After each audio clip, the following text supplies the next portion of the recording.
Hello बच्चों, जैसा कि आपको पता है कि ये आपकी क्लास 10th की क्लास का दूसरा टॉपिक है। ठीक है बच्चों, और ये टॉपिक है आपका रिफ्रैक्शन ऑफ लाइट। ठीक है, लास्ट टर्म पर हम लोगों ने रिफ्लेक्शन ऑफ लाइट में पढ़ा था स्फेरिकल मिरर के विषय में। ठीक है, और आज हम लोग पढ़ेंगे रिफ्रैक्शन ऑफ लाइट में ट्रांसपेरेंट मीडियम में जब कोई लाइट ट्रेवल करती है तो देखिए उसमें क्या होता है। तो देख लेते हैं बच्चों, एक ट्रांसपेरेंट मीडियम बना लेते हैं। ये है आपका नॉर्मल, ठीक है, और दिस इज इंसिडेंट रे। वहां पर भी देखिए हम लोगों ने बनाया था। ठीक है, और दूसरा देखिए यहाँ पे इसी का दूसरा एग्जांपल है। यही केस आपको बनाना पड़ेगा। This is incident ray. ठीक, ये है आपकी इंसिडेंट रे,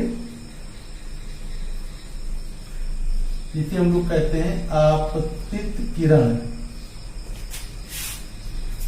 क्लास 10th के हिंदी मीडियम के अगर बच्चे देख रहे होंगे, नॉर्मल को कहते हैं अविलंब। हालांकि मैंने वहां तब लिख दिया था, यहाँ पर भी वही चीज है, आपतित और, ठीक है, ये मीडियम 1 है और ये मीडियम 2 है। यहाँ पर भी मीडियम 1 और मीडियम 2 है बच्चों। तो फिनोमिना क्या है कि जब इंसिडेंट रे जब ट्रांसपेरेंट मीडियम में जाती है तो it will be deviate. Deviate मतलब इसको जाना ऐसे चाहिए था। तो देखा क्या गया है कि रे या तो ऐसे जा रही है और या फिर रे जो है आपकी इस तरीके से जा रही है। ठीक है बच्चों, या तो नॉर्मल की ओर बेंड हो रही है या फिर अवे फ्रॉम द नॉर्मल जा रही है। तो जो ये फिनोमिना है कि नॉर्मल की ओर बेंड करना या फिर away from the normal, this phenomena is known as the refraction. इसको हम लोग रिफ्रैक्शन कहते हैं। तो क्या होगा देखिए, इसको हम लोग नाम देते हैं रिफ्रैक्टेड रे। ठीक है बच्चों, और दूसरा देखिए इसको नाम दिया जाए, इसको भी वही नाम दे देंगे हम लोग, रिफ्रैक्टेड रे। तो मीडियम 1 से मीडियम 2 में जब आती है तो ये डेविएट हो जाती है। चलिए, और क्या क्या देखिए फर्क पड़ता है। फर्क देखिए बच्चों क्या पड़ता है कि अगर यहाँ पर स्पीड ऑफ लाइट को c मान लिया जाए तो स्पीड ऑफ लाइट यहाँ पर चेंज हो जाती है। ठीक है बच्चों, वेवलेंथ चेंज हो जाती है।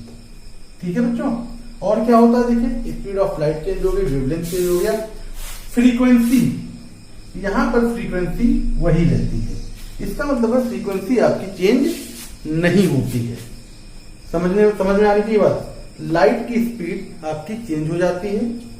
ठीक है बच्चों, वेवलेंथ आपकी चेंज हो जाती है, फ्रीक्वेंसी आपकी वही रहेगी। तो फ्रीक्वेंसी जो है आपकी चेंज नहीं होगी। देखिए, इसको हम लोग ये भी कह सकते हैं कि frequency is a property of colour. Frequency क्या है? Property of colour. Property of colour, इसको किस एग्जांपल से समझ सकते हैं? बड़ा छोटा सा एग्जांपल है कि अगर एक टैंक लीजिए, यहां पर टैंक में हमने क्या किया कि रेड लाइट जला दी और इसको पानी से भर दिया। ठीक है बच्चों, पानी से भरने के बाद अब अगर आपसे पूछा है कि what is the colour of light at this surface, तो फिर दिमाग लगाएंगे, पढ़ने वाले बच्चे कहेंगे यहां से ले गई, फिर उसकी वेवलेंथ घटेगी, बढ़ेगी, तब सोचोगे, है ना, इस मीडियम से उस मीडियम में जा रहे हैं। ऐसा कुछ नहीं है। अगर आपने प्रैक्टिकल देखा होगा तो कलर थोड़ी ना बदल जाएगा यार, कलर तो वही रहेगा। तो सीधी सी बात है, कलर क्या है यहाँ पर? प्रॉपर्टी ऑफ फ्रीक्वेंसी क्या है? प्रॉपर्टी ऑफ कलर है। इसलिए जो कलर है आपका वो कलर रहेगा। इसलिए याद रखिएगा कि फ्रीक्वेंसी आपकी कभी भी चेंज नहीं होगी। यानी ट्रांसपेरेंट अगर मीडियम है आपका और कलर अगर आपका मान लीजिए किसी भी कलर की लाइट आ रही है तो कलर उसका चेंज नहीं होने वाला कि पता चले ग्रीन आ रही है और मीडियम से गुजरने के बाद वो आपकी येलो हो गई, ऐसा नहीं होगा। ठीक है, तो याद रखने वाली बातें हैं ये। चलिए ठीक, नोट कर लेते हैं। उसके बाद देखिए, ये आपको पता चल गया। तो यहां पर सबसे पहली चीज आती है कि लॉ, जैसे वहां पर भी हम लोगों ने पढ़े थे, यहां पर भी लॉ ऑफ रिफ्रैक्शन। हिंदी में क्या होता है? अपवर्तन के नियम। और क्या नियम है आपका? पहला है, क्या क्या चीजें थी वहां पर, क्या क्या चीजें थी, सिंपल चीज समझना चाहो तो समझ लेते हैं। यहां पर इस जगह पर देखिए क्या चीज थी, ये नॉर्मल था आपका, ये इंसिडेंट, ये रिफ्रैक्टेड रे। तो क्या हो जाएगा, नॉर्मल, इंसिडेंट रे, और क्या बच्चों, रिफ्रैक्टेड रे। ठीक है बच्चों, लाई इन अ सेम प्लेन।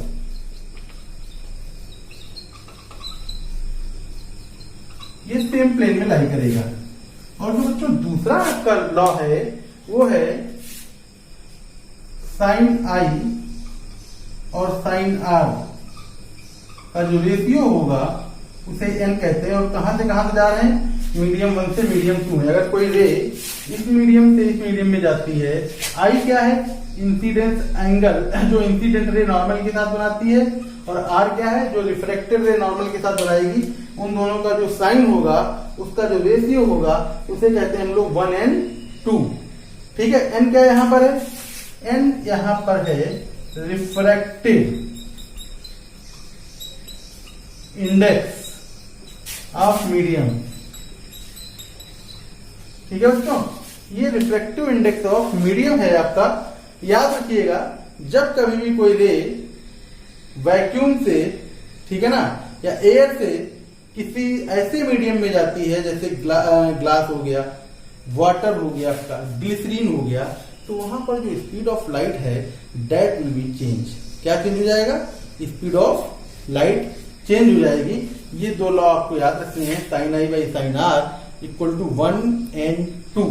ठीक है ना, एन क्या है यहां पर, रिफ्रैक्टिव इंडेक्स। और इसको याद रखिएगा, रिफ्रैक्टिव इंडेक्स को,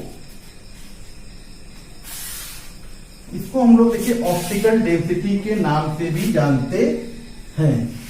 अब थोड़ा सा एक चीज और समझने वाली है कि जो रेयर मीडियम होता है, जो मीडियम 1 है आपका, ये कैसे क्यों होता है, ये क्यों डेविएट होती है, ये भी समझने वाली बात है ना। देखिए, ये आपको इसे कहते हैं रेयर मीडियम, इसे कहते हैं डेंसर।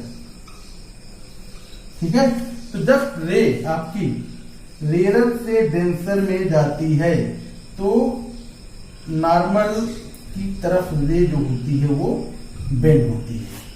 रेयर से डेंसर में जाती है, स्पीड ऑफ लाइट क्या हो जाएगी डेंसर में, कम। ऐसे समझिए, आप बिल्कुल खाली रोड मिली और भरी रोड मिले, तो खाली रोड पे आपकी स्पीड क्या हो जाएगी, तेज।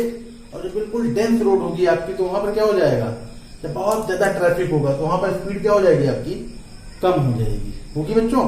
तो उसी चीज को प्रॉपर्टी याद रखिएगा कि जब ऑप्टिकल डेंसिटी जहां पर होगी, ऑप्टिकल डेंसिटी का मतलब है यहां पर रिफ्रैक्टिव इंडेक्स, तो जिस मीडियम का रिफ्रैक्टिव इंडेक्स ज्यादा होगा उसकी स्पीड क्या हो जाएगी, कम। तो याद रखिएगा, V प्रोपोर्शनल टू 1/म्यू, या कहीं कहीं बुक में n होगा। n फॉर क्या है, रिफ्रैक्टिव इंडेक्स। अगर ये ज्यादा हुआ तो ये क्या होगा, कम होता है। इस साइन का मतलब समझिएगा, रेसिप्रोकल में है, इसका मतलब क्या होगा, ये अगर ज्यादा हुआ तो ये कम होगा। तो रिफ्रैक्टिव इंडेक्स ज्यादा तो स्पीड क्या हो गई, कम हो जाएगी। तो ऐसे समझिए, पानी में और ग्लास में, अगर कोई रे पानी में जा रही है और ग्लास में, तो किसकी स्पीड कम होगी, पानी में कि ग्लास में, तो ग्लास में, क्योंकि ग्लास का रिफ्रैक्टिव इंडेक्स ज्यादा होता है। ठीक है, इसी तरीके से दूसरा एग्जांपल ले लें बच्चों। दूसरा एग्जांपल क्या है कि अगर ये रे डेंसर से जाती, किसमें जाती, डेंसर से रेयर में, तो बच्चों देखिए क्या होता, इसको जाना तो ऐसे चाहिए था, लेकिन गई किधर, अवे फ्रॉम द मीडियम। ये आई एंड दिस इज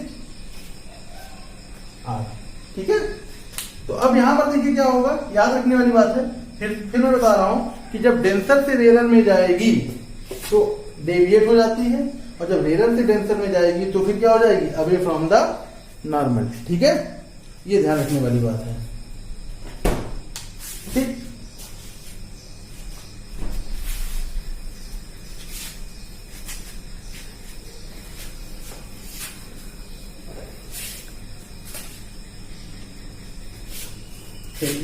ये आपको बता दिया मैंने।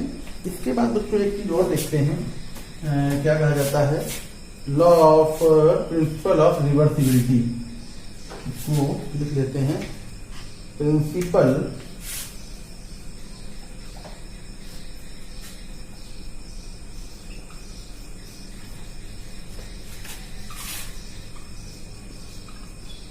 जिसे हिंदी में कहते हैं उत्क्रमणीयता का सिद्धांत। इसमें देखिए क्या होगा बच्चों, उत्क्रमणीयता का सिद्धांत। इसमें मैंने आपको बताया था कि जब रे आपकी जाएगी ऐसे, ठीक है, और इस मीडियम में जाती है, ये अगर मान लेते हैं एयर है, ये ग्लास है, तो ग्लास डेंसर होगा, इसलिए ये आर होगा और ये आई होगा। तो देखिए क्या करें कि अगर हम लोग यहाँ मिरर लगा दें, मिरर ऐसा सेट करोगे कि ये एंगल 90 हो जाए, तो जब 90 होगा तो कोई रे जब 90 पे टकराती है तो फिर से क्या होती है, वापस वैसे ही चलने लगती है। तो अभी पहले रे किधर से किधर आ रही थी, पहले आ रही थी आपकी एयर टू ग्लास, तो ANG पढ़ेंगे इसको। और रूल क्या होता है, sine i by sine r. ये तो एक कॉन्सेप्ट हो गया आपका। जब हमने यहाँ मिरर लगा दिया तो अब रे किधर से जा रही, ग्लास से एयर में, तो हम लोग जी पढ़ेंगे, पहले ग्लास आया ना, ग्लास से एयर में, तो साइन आर और साइन आई, इन दोनों को मल्टीप्लाई कर दें 1 into 2, तो देखिए क्या आ रहा है, ये आएगा बच्चों sine i by sine r, और ये sine r by sine r i, और ये हो जाएगा आपका ANG और GNA। ये तो कैंसिल हो गया इससे, तो यहां से निकल के आ जाएगा ANG और GNA की वैल्यू 1। ठीक है, ये ध्यान रखने वाली बात है। इसको ANG को हम लोग ANG को 1/GNAB पढ़ा जा सकता है। ठीक है, ANG का मतलब होता क्या है, ANG का मतलब होता है refractive index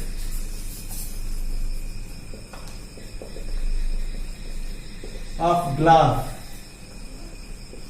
with respect to air। ठीक है बच्चों, तो ग्लास का रिफ्रैक्टिव इंडेक्स एयर के रिस्पेक्ट में होता है, ANG पढ़ा जाता है। यानी इसका रिफ्रैक्टिव इंडेक्स यानी इसकी ऑप्टिकल डेंसिटी एयर के रिस्पेक्ट में कितनी है, ये आपका रिफ्रैक्टिव इंडेक्स हो गया। मोर रिफ्रैक्टिव, जितना ज्यादा रिफ्रैक्टिव इंडेक्स होगा स्पीड ऑफ लाइट क्या होगी, उतनी ही कम होगी। मैंने आपको ये कॉन्सेप्ट बता दिया है, और सारी चीजें बिल्कुल ऐसे ही रहेंगी, इसको नोट कर लीजिएगा, ये बहुत ही इंपॉर्टेंट है। और इसका रोल भी है बच्चों। अब देखिए आपके जो सिलेबस में है क्लास 10th में, वो है lateral displacement.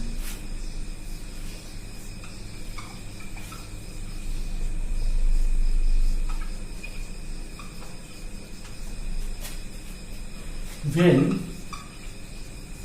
light ray move, कहां से करती है, फ्रॉम एयर टू ग्लास। ठीक है, स्लैब,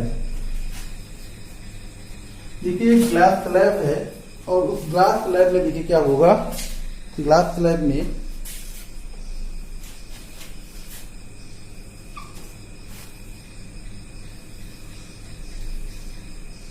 ठीक है बच्चों, ये आपका ग्लास स्लैब होगा, और इसमें देखिए क्या होगा, ये है आपका नॉर्मल, ठीक, और रे आपकी जो है ऐसे देखिए, ये रे दिखाई पड़ रहा होगा, ये रे, ठीक, और अब ये रे जब एयर से ग्लास में जाएगी तो देखिए क्या होता है, एयर से ग्लास में जाने पर ये डेंसर मीडियम में जा रही है, इसलिए नॉर्मल की तरफ बेंड कर रही है। अब देखिए एक तो रिफ्रैक्शन हो गया, दूसरा रिफ्रैक्शन देखिए फिर से होगा, और इसको हम लोग समझ सकते हैं ऐसे, ये रिफ्रैक्शन यहां पर होगा बच्चों, ये आर है तो बच्चों ये भी आर होगा। ठीक है, फिर से देखिए क्या हो रहा है, उसी मीडियम में वापस जा रही है, फिर ये इमरजेंट एंगल होता है। ठीक, अगर ये डेविएट ना होती तो कैसे जाती, ऐसे तो जाती, सीधे चली जाती। ये जो है आपका, इसे कहते हैं लैटरल डिस्प्लेसमेंट। ठीक है, इसे लैटरल डिस्प्लेसमेंट बात समझ में आ रही ना। ये दो बार रिफ्रैक्शन हुआ, एक बार यहाँ रिफ्रैक्शन हुआ, एक बार एयर से ग्लास में जा रहे हैं। ठीक, ये एयर है, ये ग्लास है, फिर बाद में फिर से एयर में चले गए, तो this is the lateral displacement. ठीक, बाकी सब चीजें वही हैं, पता ही है आपको, रख कर दिया जाए।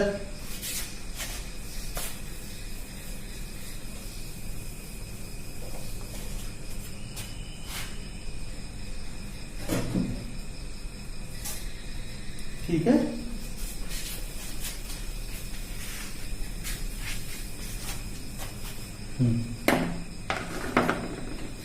अब चलिए देखते हैं बच्चों, इसके बाद जो है आपका कॉन्सेप्ट आएगा, ये भी हो गया आपका रिफ्रैक्शन ऑफ लाइट भी हो गया। ठीक, इसमें हमने आपको जो बताना था आपके सिलेबस के हिसाब से बता दिया बच्चों। अब आता है हमारे पास कॉन्सेप्ट क्रिटिकल एंगल। ठीक है, क्रिटिकल एंगल हिंदी में कहते हैं क्रांतिक कोण। ठीक है, और देखिए क्रांतिक कोण है, क्रिटिकल एंगल है, इसको समझने वाला थोड़ा सा कॉन्सेप्ट है, समझिएगा। ये है आपका नॉर्मल, इसे कहते हैं अभिलंब। ठीक है, ये डेंसर मीडियम है और ये रेयर मीडियम है, इसको कहते हैं ग्लास और ये कहते हैं आपका एयर जमाने। ठीक, देखिए क्या होता है, जब डेंसर मीडियम से कोई रे जाती है, वो क्या हो जाता है, इसको जाना ऐसे चाहिए था, लेकिन ये नॉर्मल से दूर हटेगी। याद रखिएगा, जब डेंसर से रेयर में जाएगी तो नॉर्मल से दूर भागेगी, मुझे नहीं जाना इसके पास। ठीक है, और भगाना हो तो क्या करोगे, इसको और भगाना होता है। तो जब भगाना होगा तो हमें सिंपल सा कॉन्सेप्ट अडॉप्ट करना होगा, इस रे को थोड़ा सा, इस एंगल को बढ़ा दो। इसको बढ़ा दिया तो देखिए क्या होगा कि ये ऐसे और भाग गई। मुझे और भगाना है, तो मुझे और भगाना है, तो देखिए क्या करेंगे, थोड़ा सा इसको और बढ़ा दिया, थोड़ा सा और बढ़ाएंगे, तो देखिए क्या होगा बच्चों, कि बिल्कुल इस पर आ जाएगी। और जब इस पर आ जाएगी तो ये एंगल हो गया 90। कौन सा, ग्रीन वाला। ठीक, ग्रीन वाला एंगल हो गया, ग्रीन वाली रे है ये। ठीक, यानी इसकी डेफिनेशन क्या हो गई, डेंसर मीडियम में अगर हम क्या करें कि ये कौन सा एंगल होता है, इसे इंसिडेंट कहते हैं। तो इंसिडेंट एंगल को बढ़ाते जाएं, और कितना बढ़ाएं, इतना बढ़ा दें कि जिसके लिए जो रिफ्लेक्टेड एंगल है उसकी वैल्यू कितनी हो जाए, उसकी वैल्यू 90 डिग्री हो जाए। इसकी रिफ्रैक्टेड की 90 डिग्री। उस कंडीशन पर जो ये बनेगा आपका, ये इस एंगल को कहते हैं इंसिडेंट एंगल। इसलिए साइन सी, यहां से जा रहे हैं ना इस मीडियम से, साइन आर 90 इक्वल टू कहां से कहां गए, ग्लास से एयर में। साइन 90 तो 1 होता है, तो साइन सी बराबर जीएनए को 1/ANG भी पढ़ चुके हैं हम लोग, तो इसको लिखने में कोई बुराई नहीं है। सी है आपका क्रिटिकल एंगल। इसको क्या कहेंगे हम लोग, क्रिटिकल एंगल। क्रिटिकल एंगल क्या होगा, डेंसर मीडियम में वो एंगल, डेंसर मीडियम में वो इंसिडेंट एंगल जिसके लिए रेयर मीडियम में रिफ्रैक्टेड एंगल की वैल्यू कितनी हो, 90 डिग्री। बात समझ में आ रही है। डेंसर मीडियम में वो एंगल जिसके लिए रेयर मीडियम में रिफ्रैक्टेड रे के लिए एंगल 90 डिग्री बन जाए, वो कहलाता है आपका क्रिटिकल एंगल। इंसिडेंट एंगल जो होगा वो क्रिटिकल एंगल कहलाएगा। और ये इसकी कहानी है बच्चों। ठीक है, चलिए भाई,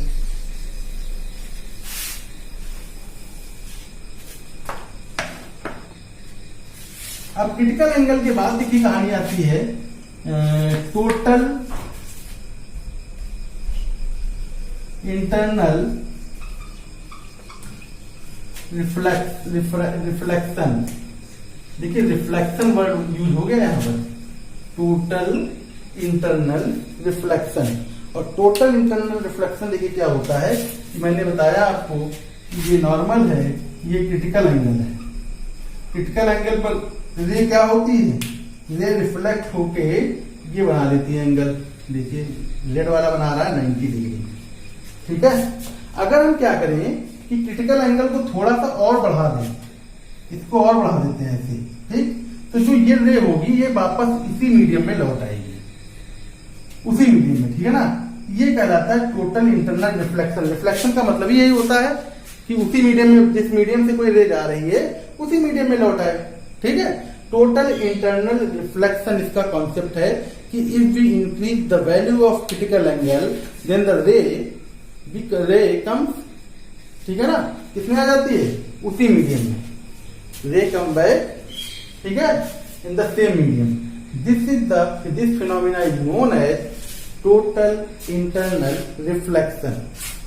ठीक है, हिंदी में समझना है अगर तो क्या होगा कि अगर क्रांतिक कोण से के मान को बढ़ा दिया जाए, क्रांतिक कोण के मान को बढ़ा दिया जाए, तो जो ये अपवर्तित किरण है ये उसी मीडियम में, उसी माध्यम में वापस लौट आती है जिस माध्यम में ये से गई थी। किस माध्यम से गई थी, डेंसर से गई थी, तो डेंसर में ही तो आ गई। तो this phenomena is known as the total internal reflection. आपके यहाँ ज्यादा सिलेबस में नहीं होगा इसलिए मैं ज्यादा नहीं बता रहा हूँ इसको। ठीक है, बस इसका थोड़ा सा आपको ज्ञान दे दिया मैंने। अब आगे देखिए बात करते हैं लेंस। लेंस देखिए क्या है, हमारे पास दो टाइप के लेंस हैं। एक है आपका कॉन्वेक्स, एक है आपका बच्चों कॉनकेव। कॉन्वेक्स को हिंदी में उत्तल, ठीक है, और कॉनकेव को कहते हैं अवतल। ठीक, देखने में देखिए दोनों कैसे होते हैं, देखने में ऐसे होता है, ये कॉनकेव बना होता है और ये कॉन्वेक्स होता है। ठीक है, और ये कैसे कहां से आया इस पे भी चर्चा थोड़ी कर ली जाए। तो देखिए अगर हम दो स्फीयर ले लेते हैं ऐसे ग्लास के, और इनको अगर कुछ इस तरीके से देखा जाए, ये ठीक, ये कॉन्सेप्ट है आपका। और इसको देखिए यहां से ऐसे रब कर दिया जाए, आपको समझ में आ रहा है ये क्या बन गया, ये बन गया आपका लेंस। इसको कहते हैं बाई कॉन्वेक्स। इस वाले के लिए देखिए, इस सरफेस के लिए इधर होगा आपका सेंटर ऑफ कर्वेचर, ठीक है, और इधर वाले के लिए इधर सेंटर ऑफ कर्वेचर होगा इधर सेंटर ऑफ कर्वेचर है, इसके लिए इधर सेंटर ऑफ कर्वेचर। अगर दोनों बराबर हैं, अलग अलग हैं, तो ये हो जाएगा आपका R2। R2 नहीं होगा, पहला सरफेस यही है ना, सरफेस 1 है ये, तो इसके लिए R1 हो जाएगा। ये सरफेस 2 है तो इसके लिए क्या हो जाएगा, ये R2। ये बाई कॉन्वेक्स हो गया। अब बाई कॉन्केव के लिए देखिए क्या होगा, बाई कॉन्केव आपका कुछ ऐसे बना होगा, देखते हैं कुछ। तो देखिए यहां पर ये वाले सरफेस सेकेंड सरफेस है, इसलिए R2 इस बार आ गया, ये फर्स्ट सरफेस है तो ये R1 ऐसे आ गया और इसको रब कर दिया गया। ठीक है बच्चों, ये आपका कॉन्केव होता है। अब इसमें भी कुछ चीजें हैं कि अगर एक हिस्से को प्लेन कर देते हैं और एक हिस्से को इस तरीके से, तो ये कहलाता है प्लेनो। ये हमारे सिलेबस में अभी नहीं है, प्लेनो कॉन्वेक्स, प्लेनो कॉन्वेक्स। इसमें भी यही चीज है बच्चों, एक हिस्सा ऐसे करके एक हिस्सा ऐसे कर दें तो ये कहलाता है प्लेनो कॉन्केव। लेकिन अभी हमें पढ़ने की जरूरत नहीं है, हमें पढ़ना क्या है, बेसिक कॉन्सेप्ट भी आपके यहाँ इतना ही है। तो चलिए देखिए इसकी इमेज फॉर्मेशन देख लेते हैं। इमेज फॉर्मेशन क्या होंगी,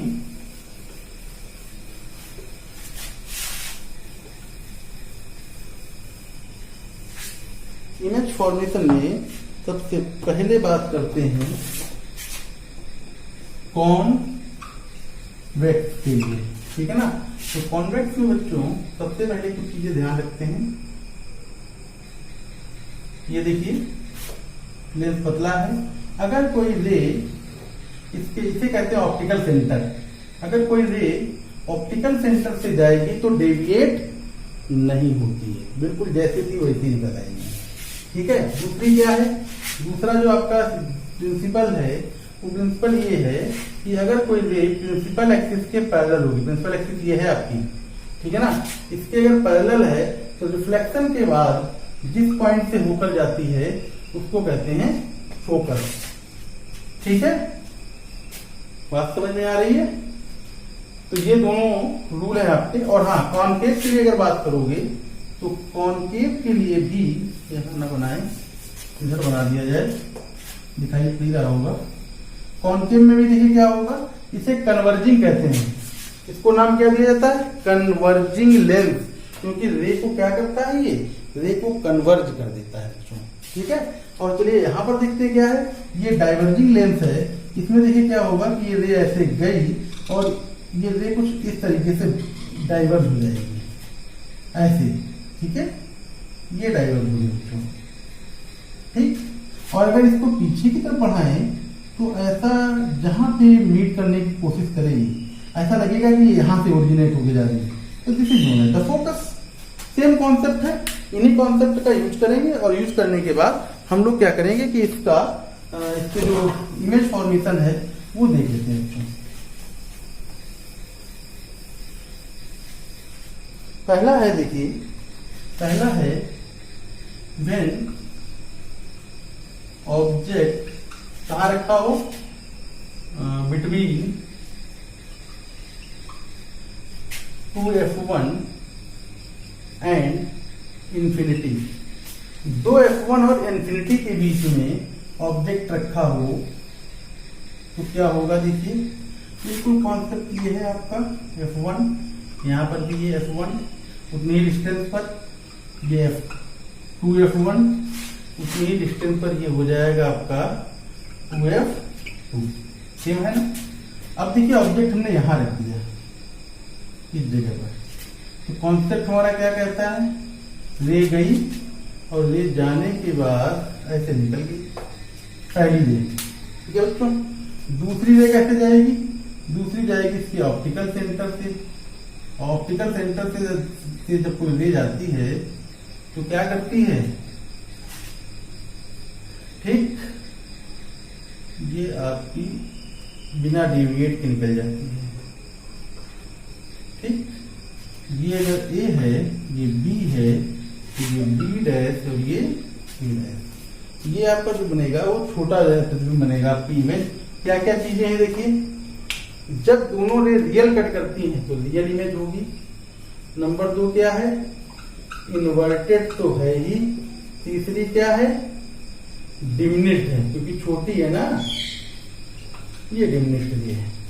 ठीक है बच्चों, ये है आपका पहला। सेकंड देख लेते हैं क्या है। सेकंड आपका जो बनेगा वो है आपका,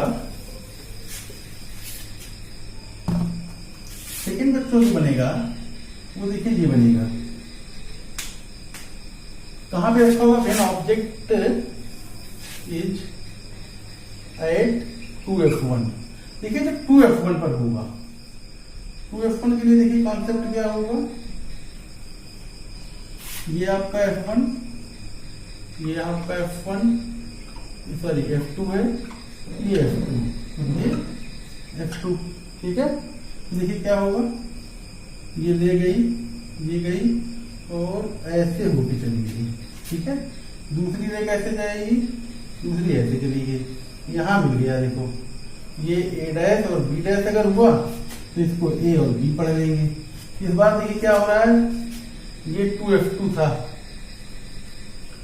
ये आपका कितना था, 2f1 था। अब आप देख रहे हैं कि इस बार दोनों जो इमेज का साइज था वही आपका जो ऑब्जेक्ट का साइज है वही आपका इमेज का साइज है। तो क्या क्या मिल गया आपको, पहली चीज तो रियल मिला, दूसरा क्या मिला, इन्वर्टेड मिल गया, और तीसरा क्या है, सेम साइज मिल गया। ठीक है बच्चों, चलिए इसी में देखिए अगला क्या है आपका, कि एक तो when object is eight 2f1 था, और नेक्स्ट है आपका when object lie between 2F1 and F1। जब 2F1 और F1 के बीच में लाई करेगा तो उस कंडीशन पर देखिए क्या होगा, यहां देख लेते हैं, दिखाई पड़ रहा होगा आप लोगों को, हो सकता ज्यादा नीचे हो जाए। चलिए अगर नीचे हो जाएगा तो फिर आपको एक इमेज मिल जाएगी, हो सकता है। देखिए ये F1 है और ये 2F1 है, ठीक है बच्चों। यहाँ पर भी देखिए क्या है, ये F1 है और सॉरी F2 है और ये 2F2 है। कोशिश यही रखना कि आप पेंसिल पटरी से लीजिएगा और बिल्कुल मेजरमेंट करके ही बनाए तो ज्यादा अच्छी रहेगी बात। ये A और B है, ये रे ऐसे गई, ठीक। अब क्या होगा, कहां से जाती है, फोकस से जाती है, तो ये तो फोकस से चली गई, ठीक है। अब दूसरी कहां से जाएगी, दूसरी तो इसके ऑप्टिकल सेंटर से जाएगी, ठीक है बच्चों।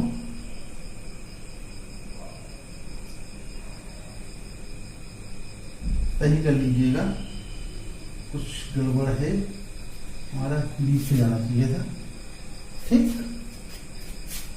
दिस इज बी डैश और दिस इज ए। अब देख रहे हैं आप ना, जैसे जैसे इमेज इधर बढ़ रही है ऑब्जेक्ट पर, उसकी इमेज भी इधर बढ़ रही है, ठीक है। चोर पुलिस वाला कॉन्सेप्ट है, इसको समझिए चोर है, ये समझिए पुलिस। पुलिस भाग रही है चोर को पकड़ने के लिए, लेकिन चोर भागता जा रहा है, ठीक। और इसमें देखिए क्या होगा, रियल तो होगी ही होगी, और क्या होगी, इन्वर्टेड भी है बच्चों, ठीक है। और तीसरी क्या है, लार्ज, ये लार्ज है, ठीक। नोट कर लीजिए, और नोट करने के बाद देखिए इनको रब करते हैं। अगला कॉन्सेप्ट क्या है, नेक्स्ट कॉन्सेप्ट है आपका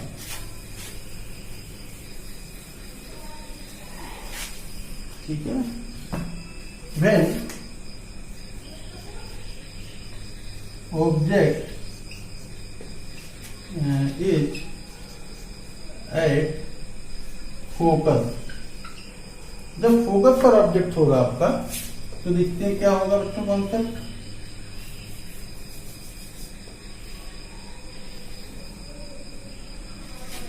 और देखिए ये F1, ये 2F1, ऑब्जेक्ट इस बार यहां पर है, ये F2 हो जाएगा और ये 2F2। देखिए रे ऐसे गई और रे जाने के बाद ये ऐसे निकल गई, ठीक है।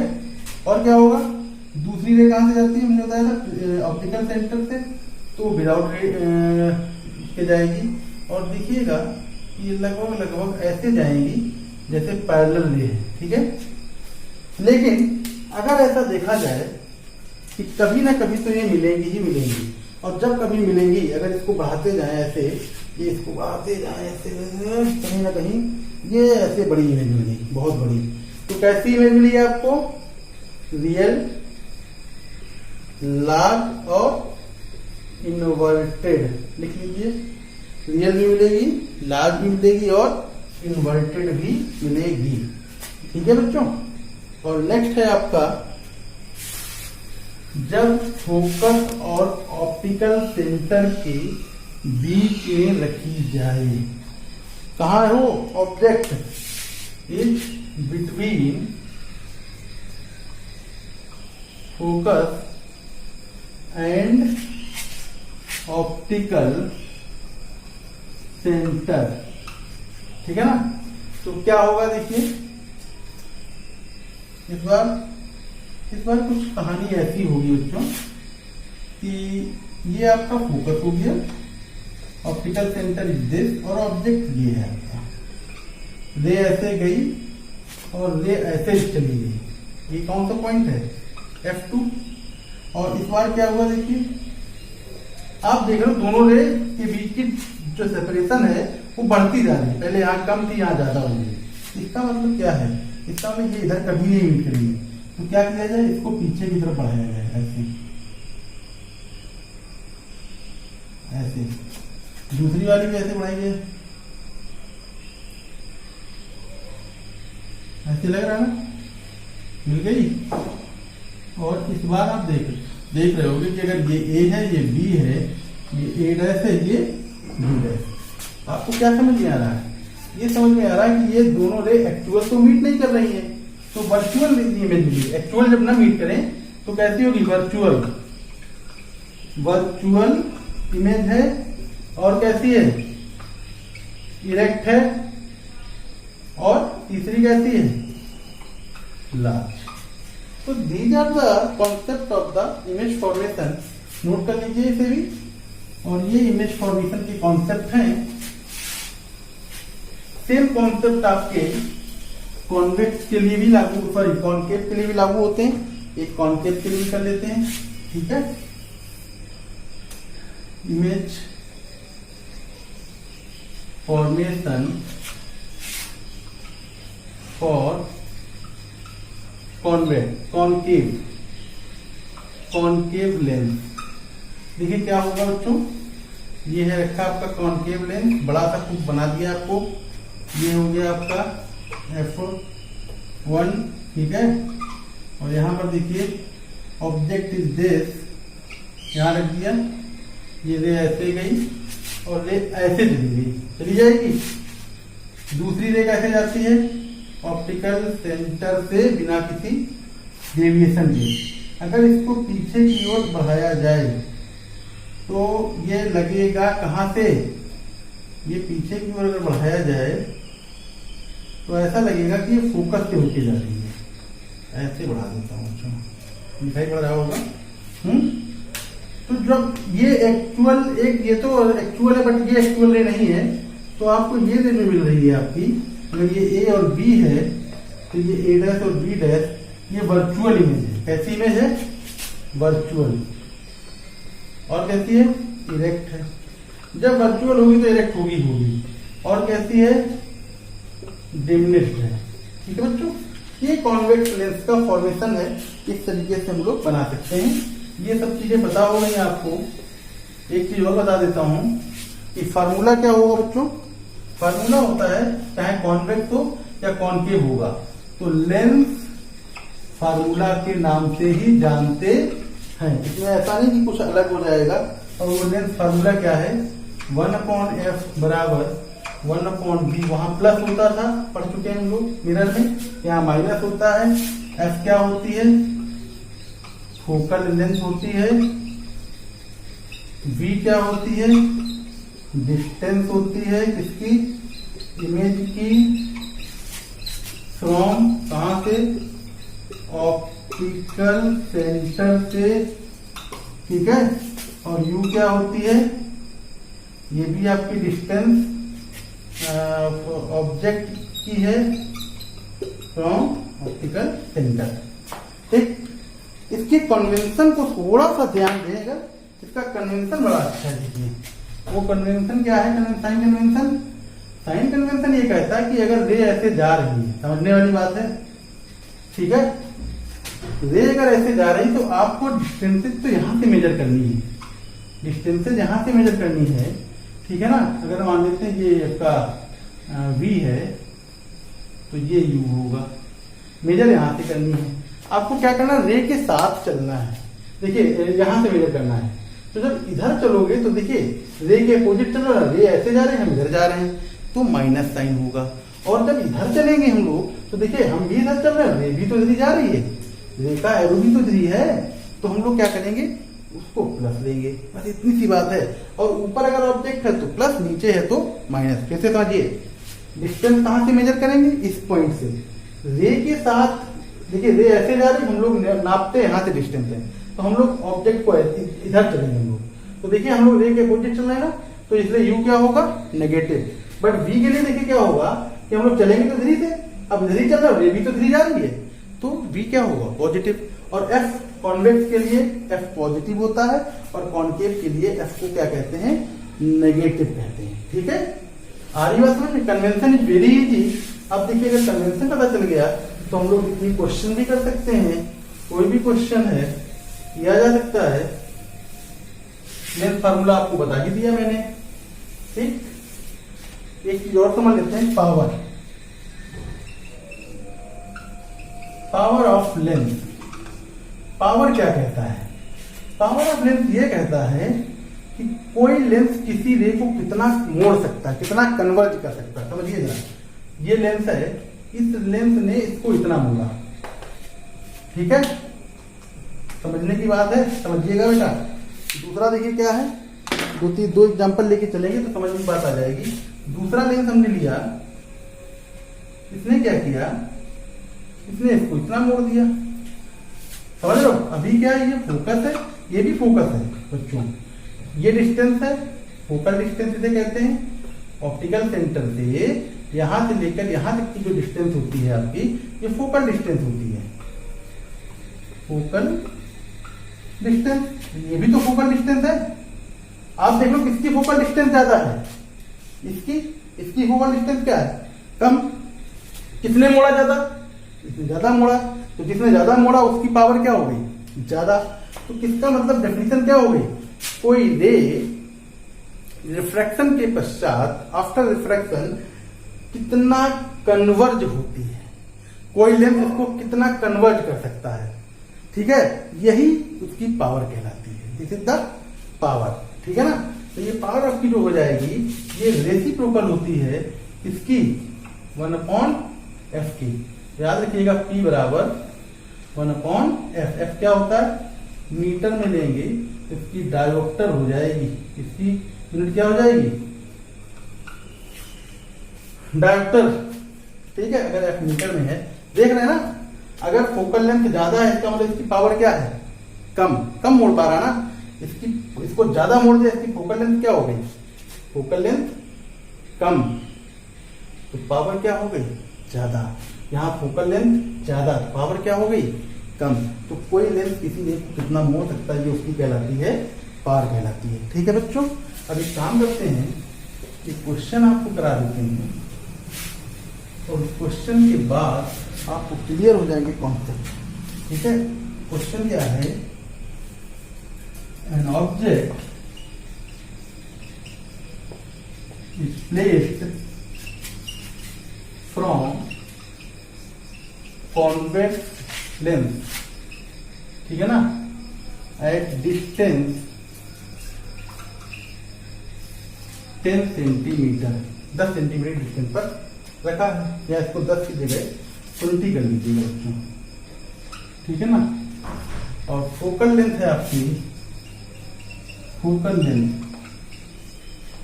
Of lens is 10 centimetre. Find nature and position of image, image position निकालनी है, ठीक है ना। समझने की बात है, देखिए बच्चों कैसे समझेंगे, समझना बहुत आसान है। कि एक लेंस बनाया मैंने, ठीक है, और लेंस बनाने के बाद देखिए सही कर लीजिएगा थोड़ा सा इसको, ये ऑब्जेक्ट रखा है, ठीक, और ऑब्जेक्ट रखा है, मैं इतना डिस्टर्ब हो रहा हूं क्योंकि यहाँ चीनू है भाई हमारा, ये बहुत नालायक है भाई। कितनी डिस्टेंस पे रखा है, 20 पर, और इसकी फोकल लेंथ कितनी है, +10, क्योंकि कॉन्वेक्स है ना, तो 10 हो गया। ये कह रहा है इसकी इमेज कहाँ फॉर्म होगी, तो पहले तो सब चीजें देख लेते हैं। फॉर्मूला क्या है हमारे पास, इसी से लगाते हैं। ऑब्जेक्ट यहां रखा तो रे तो ऐसे जाएगी, हम लोग मेजर कहां से करेंगे, इधर से चलेंगे, तो U क्या हो जाएगा, -20 तो रख लेते हैं। और V क्या मिलेगा, ये अपने आप मिल जाएगा। F की वैल्यू कितनी है, 10 है ना, V मिल जाएगा, ये वैल्यू कितनी है 20 माइनस का, तो माइनस माइनस हो जाएगा प्लस, तो 1/v बराबर 1/10 माइनस 1/20, तो 1/v बराबर 20, तो ये 2 - 1, तो 1/v बराबर 1/20, और v बराबर कितना आ गया 20 सेंटीमीटर। जरा समझने की बात है, समझिए जरा क्या है। अगर ये f1 है, फोकल लेंथ कितनी थी 10, तो ये क्या हो गया 2f1, बताया था ना। अगर ये f1 है 10, तो f2, अगर 2f1 से कोई रखा है ऑब्जेक्ट, तो कितना मिलता था, सेम साइज का मिलता था ना बच्चों, यानी इसकी इमेज, इसकी साइज, इसकी साइज क्या है, दोनों की बराबर है, ठीक है। एक मैंने कॉन्सेप्ट और नहीं बताया है, याद आ गया। m बराबर मैग्निफिकेशन, वहां बताया था v बराबर i बटे o। i क्या है? ऑब्जेक्ट है, सॉरी इमेज है। o क्या है? ऑब्जेक्ट है। v क्या है? डिस्टेंस ऑफ इमेज है। u क्या है? आपका ऑब्जेक्ट की डिस्टेंस है। m है मैग्निफिकेशन। ठीक है, वहां पर मिरर में हम लोग माइनस लेते थे, यहाँ माइनस नहीं लेंगे। क्यों नहीं लेंगे? क्योंकि देखिए अगर i माइनस में है तो o प्लस में है। i अगर माइनस में है तो o प्लस में है। ठीक है, अगर v प्लस में है तो u क्या है? माइनस में, इसलिए वो कैंसिल आउट हो जाएंगे। साइन आपको बाद में रखना हो रख लीजिएगा, ये आपको ध्यान रखना है। This is the magnification. Magnification बता दिया था क्या होता है? Ratio of the image to the ratio of object. ठीक है बच्चों, ये आपका क्वेश्चन है।